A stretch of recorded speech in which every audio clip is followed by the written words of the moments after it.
Hi, Tony Rangel here again, talking about ordinary consciousness and how one talks about that experience. When I first had one of numerous experiences of awareness, of consciousness, of coming to presence, accessing silence and the stillness within, I had no vocabulary to describe it. And as most people do, I started to research it. And in each arena of discussion, there was a new vocabulary to learn. And in the practice of awareness and meditation and Buddhism and Advaita and non-duality, one runs into concepts, ideas, labels, pointing fingers to the experience. And you find things such as the body-mind, no self, non-duality, non-separation, oneness, apparent reality, the mind-created sense of me, the mind-created sense of self. And after a while, a lot of this language can get in the way of experience, experiencing, presence. And in the course of these experiences, I ran across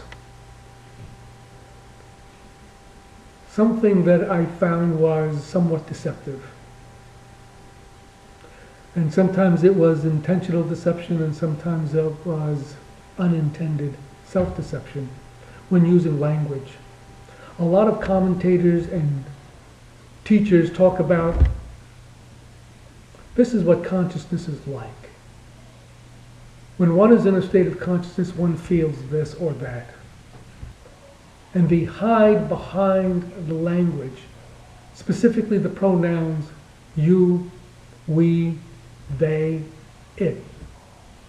When in fact all they are talking about at any given time is their own pinhole perspective on the experience of absolute reality. And in the course of having meditative experiences, spontaneous experiences, I ran across for myself personal verification of certain truths. Like the truth, for example, of impermanence, ever-changingness, or the truth of no self, or the truth of non-duality, or the truth of oneness. And these are just words and labels. And here's one of the pitfalls of language. And what a word means to me may not mean the same to you. And we always start from a place of duality. There is the word itself, and then there is that which the word is alluding to, referring to. As I've said before, the word tree is not the tree itself, the word God is not God, and the word consciousness is not consciousness itself. In fact, consciousness, in my experience, exists prior to language. Language, labeling, representing after the fact, arises as a form of convenience so that we can communicate with one another. The problem is when I started to take the word for the thing itself. There are different kinds of experiences that I had, and each one has implications that indicate other implications and implications within nuances that can deepen over time. For example, when I first realized the significance of impermanence, it was like, wow, ever-changingness. Nothing ever remains the same. So if I get an insight or an epiphany, it can change. I can lose it, or seemingly lose it. And I can regain it, or it can deepen, but it never remains the same. So the idea from the stories read of finding samadhi or nirvana and being in joy and bliss forever is a falsity in my understanding. It's always ever-changing, never remains the same. The first time I experienced, for example, formless awareness in a mini setting of an out-of-body experience, which I've had several in my lifetime, spontaneous, less than a handful, but each one significant in its implications. And it was, oh, I'm not this body. Whoever I thought I was, whatever I thought I was, it's not limited to this body. This body is but the tip of an iceberg of which I am aware and conscious of. And the greater part of who I am and what I am remains below the level of my awareness. And the implications of that continue to permeate to this day. The realization that I am a conditioned being. So much of who we are as physical beings operates emotionally, behaviorally, on an autopilot system. Our heart rate, the chemical changes in our bodies, the neurotransmissions. And the fact is that our brain is not simply that mechanism, that organ in the skull, but it is the entire range of brain, spinal cord, and nervous system, all together, integrated, is the human brain organism. And when I sat there in silence, and I could see the identity coming on, and I ran into a realization that the mind is a story-making machine. It's constantly telling stories about itself, to itself, and one of the major stories it tells about is the story of me, the story of self, the story of the individual, the story of me. My life, my joys, my disappointments, my experiences, my awakening, my dreaming, the dream of separate self. Stories. Then there's the story of two, and the story of us, and the story of we, and the national story, and the story of the planet, the planetary story, and the universal story, and of course the story of awakening. We are, with our minds, story-making machines, yet we are not these stories. And when I read about how life was an illusion and so many things were illusory, I kind of thought about things sort of like the Star Trek. It was all a hologram and holographic. But the fact of the matter is, if you think about it and you live it and you just look at it, you see that there is a silliness, in part, to this discussion of illusion. That you are not who you think you are is one thing. That you are not a self is another thing. That you are not this physical being has its nuances and permutations.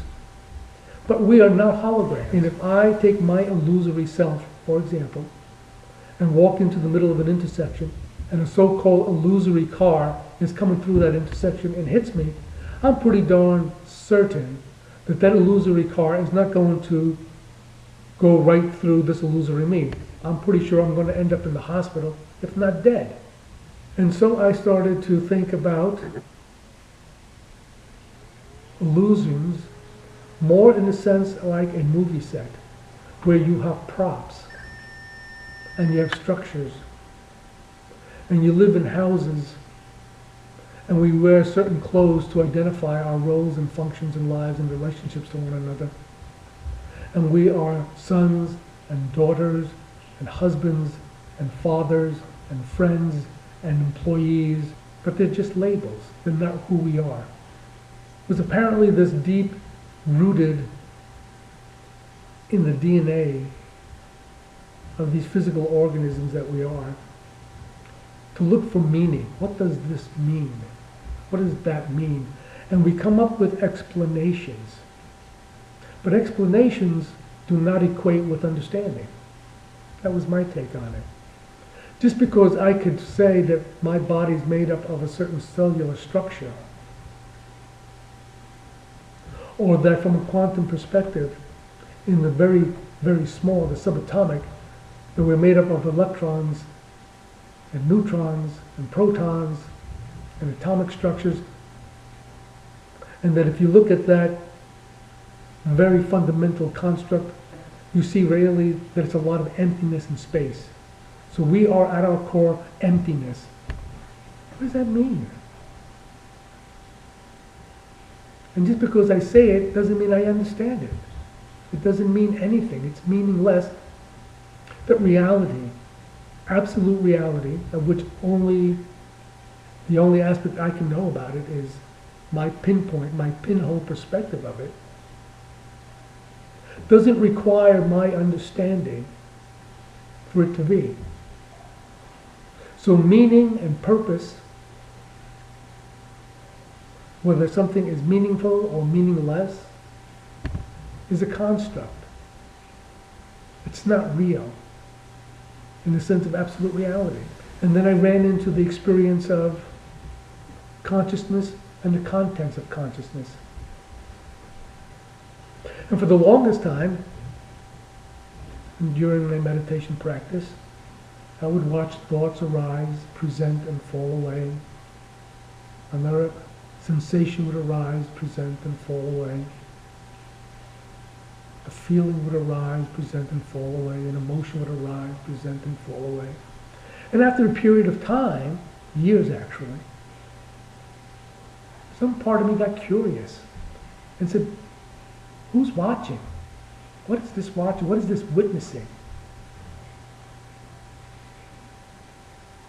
And it was during this process that I realized thoughts are not self-aware. The word Tony is not aware of itself as Tony. No word is aware of itself. But something is aware of the words. And we happen to do this kind of understanding automatically, instinctually, or reflexively.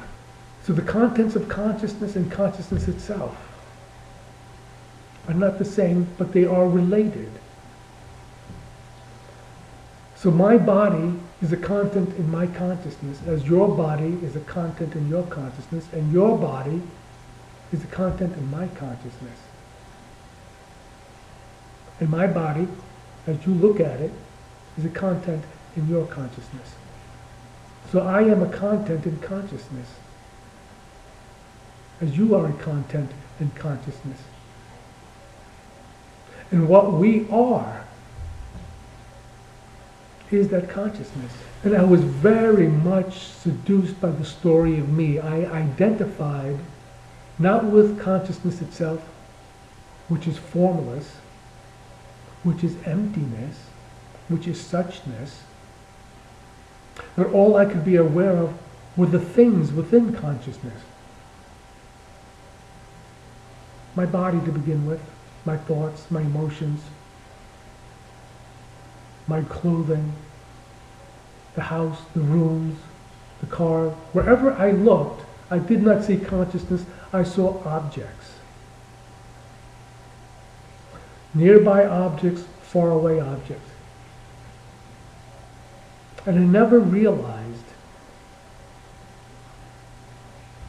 sufficiently in depth that we are that formlessness that emptiness. Mind, and we all seem to have a mind,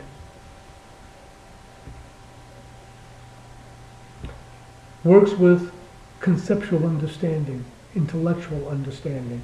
That's what mind does. That's its function. And it can take us a lot of places. But it can't take us to consciousness. Because mind itself is not conscious.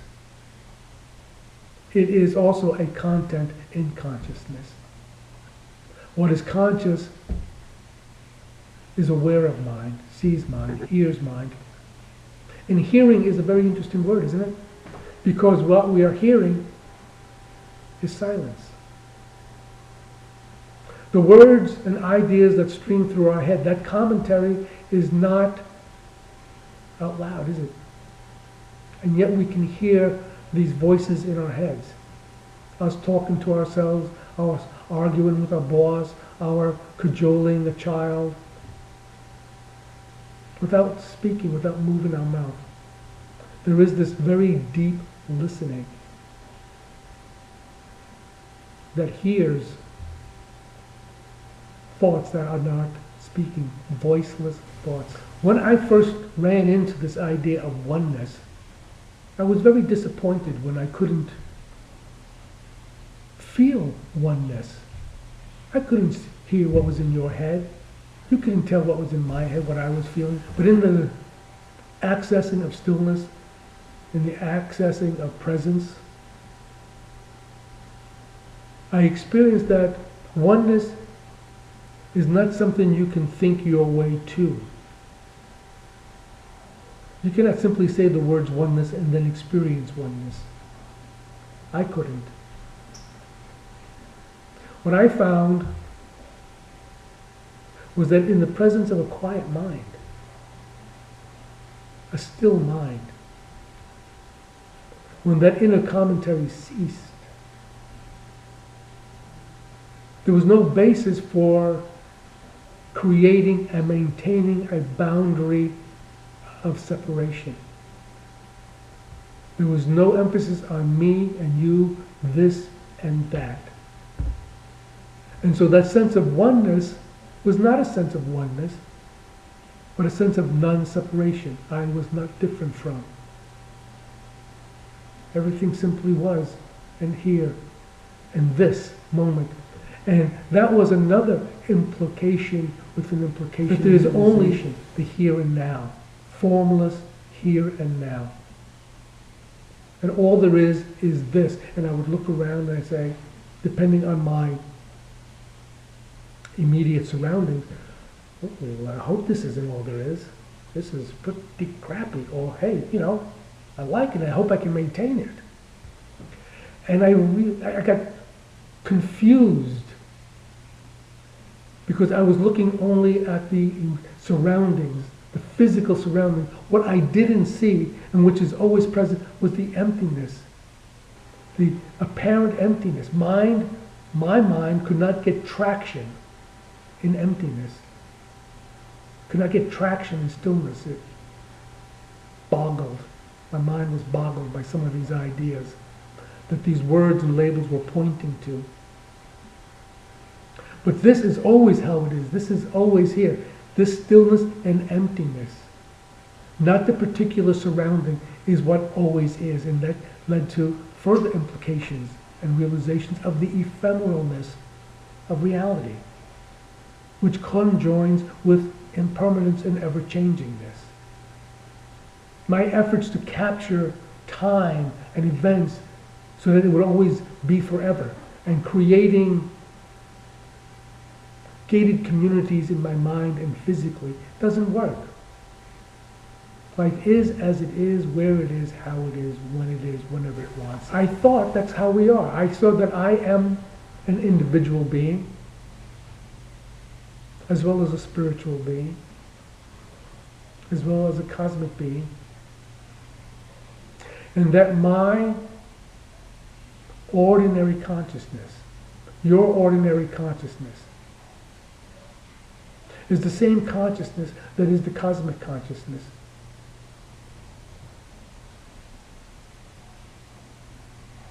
And so awareness awakens to itself, to its formless nature, through this body.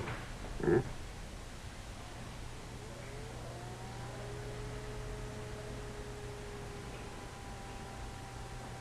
know? That's a kick. That's a kick.